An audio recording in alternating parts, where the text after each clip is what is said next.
That's right. And not only that, you know what? UConn, both of their men and women, will have something to say when you talk about the two drafts, because there you see Jin-Soo Kim, young man that came over here to South Kent Prep School. He was put over there by the coach Raphael Chilius. He's the first South Korean player to play in college basketball, and as I mentioned earlier, he was not cleared until November 4th, so he's had very little practice time with the Terps, but coaches and players really like his upside, and he was supposed to enroll next year, but Maryland short of bodies was able to get him cleared. And he's a 6'7" wing player with a good feel for the game. Bowie finds Neal, uses the ball fake, and finds a cutting Kim. Right on cue. When you think about it, he doesn't know the language all that well. He doesn't really know his teammates all that well yet, but the Maryland people were telling us yesterday that he's already become a cult hero on the Maryland campus. And you can see he's gotten a pretty good amount of playing time for a guy that's only been part of the program since early part of this month. So he completes the old-fashioned three-point play. And 2:44 to go. Gonzaga by 14. Toss up ahead. Downs gets the deflect. Day. Ball fake and left-handed layup. Well, Maryland gambled on that helium pass that they could steal it. Neal wasn't able to come up with it, and that created the easy basket. Neal's pull up no good. There's Kim hanging, and it's blocked. Day got it. And Day being harassed by Neal.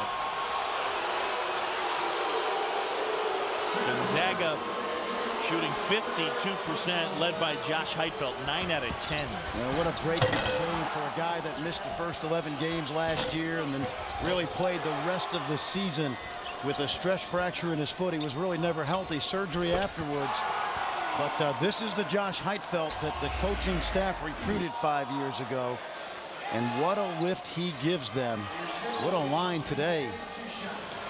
You talk about all that offensive firepower, John, and then you throw this guy into the mix.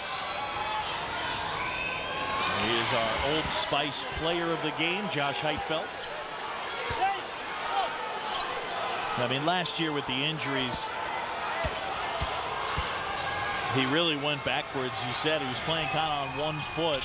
Had to have another surgery prior to the start of this season, but finally pain-free. But his numbers went from 15.5 points and 7.5 rebounds to 10, 3, and 4, 9 last year. So from a sophomore to junior year, did not go the way he wanted it to.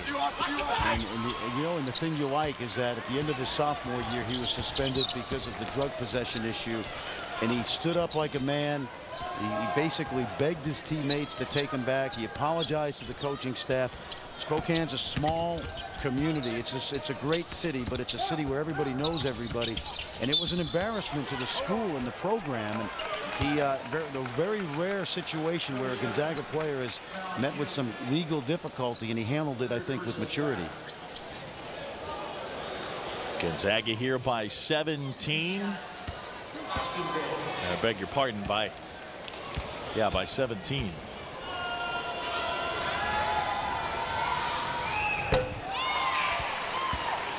And looking to hook up with Bruce Pearl and the Tennessee Volunteers Sunday night, our championship game, as Heitfeld gets a great hand. With the great schedule that Gonzaga plays Sunday night, they have as big a test, in my opinion, as they've had in the last year or two, because Tennessee absolutely took their lunch in Seattle in a game that you and I witnessed. And Tennessee is going to bring the heat Sunday night. Gonzaga is a year older. They've got a healthy Josh Heitfeld. That should be a terrific measuring stick for where the Zags program is at this point in the season. Neal short, Gray the rebound. Now they play them again later on in the year, so they'll play Tennessee twice now this year. Gonzaga's also going to play Memphis, Arizona, Washington State. That's a great point. That's what I like about Mark Few, because they could drop Washington. Some schools, Washington has dropped Gonzaga from their schedule, but Washington State's a very, very good club, and Mark Few continues to play Tony Bennett's club. Bolden hits. In fact, the Cougars of Wazoo may be one of the underrated teams in the country this year, because they lost 3 really good starters. But Taylor Rochesty's back, and Darren Harmeling. Aaron Baines doesn't have to worry about the Lopez twins or Kevin Love this year. And Tony Bennett can coach.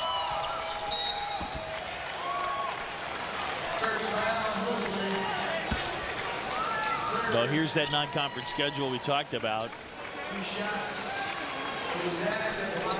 It's pretty good. Now remember, they're going to be very successful in the West Coast Conference. Although San Diego and St. Mary's will give them a run, they can play that kind of schedule knowing that they've got a built-in amount of wins in the West Coast Conference. On the other hand, John, Maryland now, this sets up a great rivalry game Sunday night with the Georgetown Hoyas. But let me do the loaded question with 36.2 seconds left. I mean, this Gonzaga team, I mean, they're going to finish in the top 3 in any conference in the country, aren't they? Well, I think they're capable. You take the Big 12 or the ACC, I would think they're the 3rd best team in the ACC. Yes, I think in the Big East, it'd be a little different now, because that's a gauntlet this year. I think they would be one of the top 4 or 5 teams in that league. Offensively, they certainly be one of the 2 best. But the thing for Gonzaga, if you're talking about winning a national championship, which is what the goal is can you defend the North Carolinas and the Connecticut's? I think that's where their program is. On a given night, they play with anybody, and they play smart. They're well coached. They'll have to get far in the tournament on the defensive end. Well, big night for Josh Heitfeld. 22 points, 9 boards. He goes 9 for 10 from the floor. And the Zags thump Gary Williams and the Maryland Terrapins 81-59, the final score. And there's your championship matchup. 7:30 Eastern on Sunday. ESPN2, Tennessee and Gonzaga. And that same toughness that Mark Few's group said they needed against Maryland, they're certainly going to need that and more on Sunday. It's a toughness game. There's no question about it. Early in the year, teams are trying to find their rhythm, play the new guys. Role players step up into starring roles. You're not at peak efficiency. You win games in November in these tournaments on mental and physical toughness.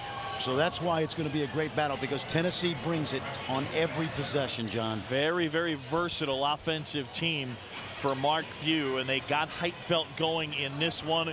Yesterday it was Micah Downs and 5 different guys in double figures, but when you talk about scoring from all over the place, and they have size, no question. And tonight they're able to win this one and set up a finals date with Tennessee. Let's go over to Andy Katz, who's standing by with Mark Few. Thanks, John. Now, Mark, your assistants were telling me before the game that Maryland was so scrappy that you had to match their scrappiness. How'd you do? I think we did a good job. I mean, like I said yesterday, Maryland kind of reflects Gary. He's a tough, hard-nosed guy, and I mean, I thought they were extremely opportunistic against Michigan State, and we challenged our guys, and I think we did a nice job. I don't know what the boards ended up, but I thought we did a nice job getting the most of the loose balls. Well, appreciate it, Mark. Good luck on Sunday. If I can bring in Josh Heitfeld here. Josh, you played Tennessee before, last year. How do you match up Sunday night? You know, we haven't went over them yet. They're some tough guys. They're scrappy. We just have to come out and play like we did today. You know, everyone played really well, and we came out to win, so that's what we're hoping we'll do tomorrow. Okay, good luck on Sunday. Thank you. Let's go back to you, John. All right, Andy, thanks very much. So Gonzaga wins it 81-59, the final for Fran Fraschilla and our entire ESPN crew. I'm John Shambi. The Zags will meet up with the Vols. That's Sunday, 7:30 Eastern, and that'll be on ESPN2 here from the Old Spice Classic. Let's head back to the studio now, and Ryan Burr.